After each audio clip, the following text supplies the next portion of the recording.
আসসালামু আলাইকুম। আজকে গুরুত্বপূর্ণ কিছু বিষয় আলোচনা করব।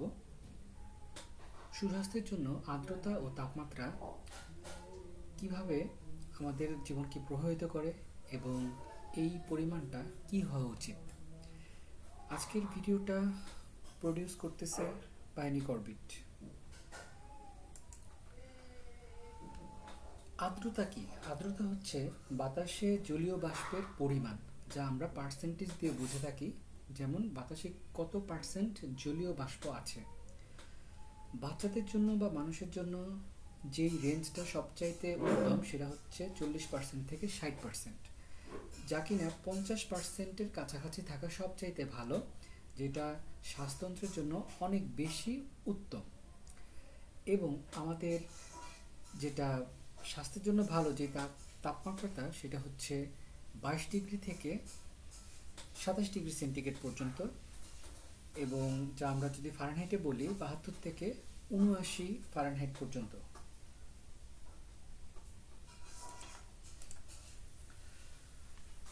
এখন বাতাসে আর্দ্রতার পরিমাণ যদি 50% থেকে বেড়ে যায়, সেটা কি সমস্যা তৈরি করতে পারে? সেটা অ্যালার্জি বা ছত্রাক জাতীয় সমস্যা তৈরি করতে পারে, শ্বাসতন্ত্রের সমস্যা তৈরি করতে পারে। ঘরের আর্দ্রতা যদি 65% থেকে 100%-এর বেশি হয়, তখন আমরা এই ধরনের সমস্যায় অনেক দ্রুত এবং বেশি পড়তে পারি। মানে এই ঝুঁকিটা আমাদের বেড়ে যায়, অ্যালার্জি হওয়া, শ্বাসকষ্ট হওয়া, এবং বাতাসে তখন এই ডাস্টের যেই কণাগুলো এগুলো অনেক বৃদ্ধি পায়। আর শ্বাসতন্ত্রের সমস্যার জন্য যেটা আছে, আমাদের ঘুমের সমস্যা হতে পারে, বুকে কফ জমতে পারে। এগুলো বেশিরভাগ দেখা যাচ্ছে শিশুরা এগুলো দ্বারা আক্রান্ত বেশি হয়। এখন এই 50% থেকে যদি আবার আর্দ্রতা কমে যায়, মানে বাতাসে জলীয় বাষ্পের পরিমাণটা যদি কমে যায়, সেটাও আবার আমাদের উপরে অনেক প্রভাব ফেলে। যেমন বাতাসটা শুষ্ক হয়ে যায়, মানে জলীয় বাষ্পের পরিমাণটা কমে যায়।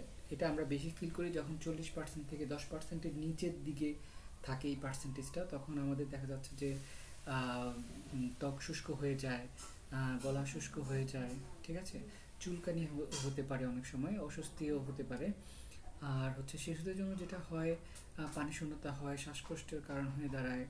তারপর হচ্ছে শুষ্ক বাতাসে আবার ভাইরাসটাও বেশি ছড়ায়।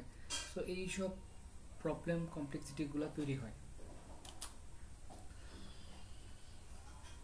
উচ্চ তাপমাত্রা এবং নিম্ন তাপমাত্রা মানে হচ্ছে কখনো অনেক গরম, কখনো ঠান্ডা, এই দুইটার প্রভাবে আমাদের উপরে পড়ে। যেমন যদি 27 থেকে তাপমাত্রাটা বাড়তে থাকে, 27 সেন্টিগ্রেড তাপমাত্রা থেকে যদি বাড়তে থাকে, তখন দেখবো যে আমাদের ঘাম হচ্ছে, ডিহাইড্রেশন হচ্ছে, র্যাশেস হচ্ছে, হিট স্ট্রোক হচ্ছে, শিশুদের মধ্যে পানি শূন্যতাটা বেশি দেখা যায়, তারপর ঘুমেরও সমস্যা হয়। আবার যদি এটা কমে যায়, মানে হচ্ছে 23-22 ডিগ্রি সেন্টিগ্রেড থেকে কমে যায় বা 15 বা মাইনাস দিকে চলে যায়, তখন দেখা যাচ্ছে আমাদের ঠান্ডা লাগে, সর্দি লাগে, কাশি লাগে, শ্বাসতন্ত্রের একটা জটিলতা সৃষ্টি হয়, বুকে কফ হয়, হাইপোথার্মিয়ার যে ঝুঁকিটা সেটাও বৃদ্ধি পায়।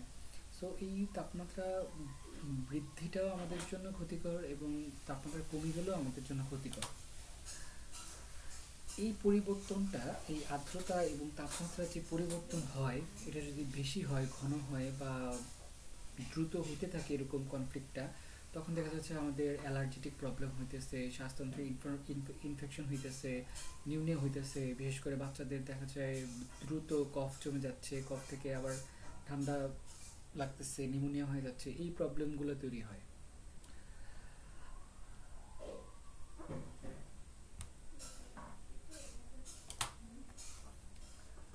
আবার আমরা দেখব এই আর্দ্রতার কারণে, আর্দ্রতা যখন বাড়ে, দেয়ালে মেঝেতে অনেক সময় স্যাঁতস্যাঁতে একটা ভাব চলে আসে।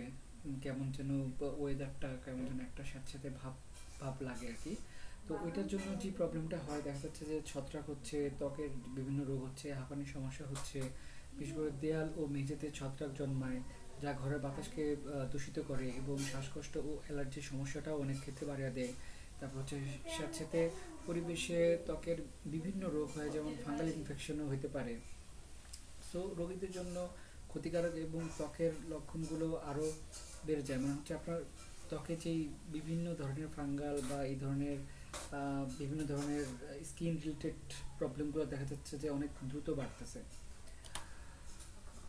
তো এখন এখন এই ঘরের স্যাঁতসেঁতে ভাব দূর করার উপায় কি, বা এই আর্দ্রতা বা টেম্পারেচার এগুলো সব কিছু যে আমাদের সহনশীল যে মাত্রাটা আছে, যেমন হিউমিডিটি বা আর্দ্রতা হচ্ছে 40 থেকে 60%-এর মধ্যে রাখা, এবং আমার টেম্পারেচারটাকে 22 থেকে 27-এর মধ্যে রাখা, এগুলোর জন্য আমরা বিভিন্ন ধরনের স্টেপ নিতে পারি। যেমন ভালো একটা ভেন্টিলেশন রাখা, ঘরের মধ্যে নিয়মিত পরিষ্কার রাখা, ঘরটাকে শুষ্ক রাখা।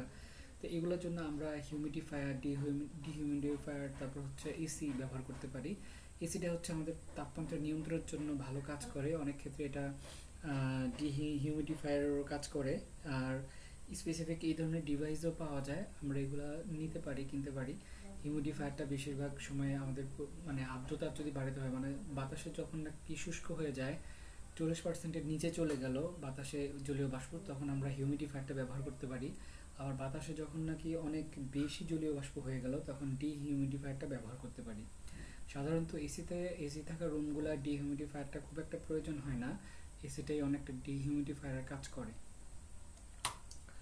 তো উপসংহারে আমরা বলতে পারি, ঘরের আর্দ্রতাকে অবশ্যই আমরা 40 থেকে 60%-এর মধ্যে রাখবো, তাপমাত্রাটাকে 22 থেকে 27-এর মধ্যে রাখবো, এবং এই এনভায়রনমেন্টটা, এই ধরনের পরিবেশটা আমাদের শিশু এবং মানুষের জন্য, সুস্বাস্থ্যের জন্য খুবই জরুরি, খুবই প্রয়োজনীয়। আমি যতগুলো কথা বললাম এগুলার বিভিন্ন ওয়েবসাইট এবং বিভিন্ন ধরনের গবেষণার পেপারস থেকে এই ইনফরমেশনগুলা কালেক্ট করা, এই ক্ষেত্রে এআইরও হেল্প নেওয়া হয়েছে। সো সাথে থাকার জন্য সবাইকে ধন্যবাদ। আমি কথা বলছিলাম মোহাম্মদ ইমরান হোসেন। Thank you.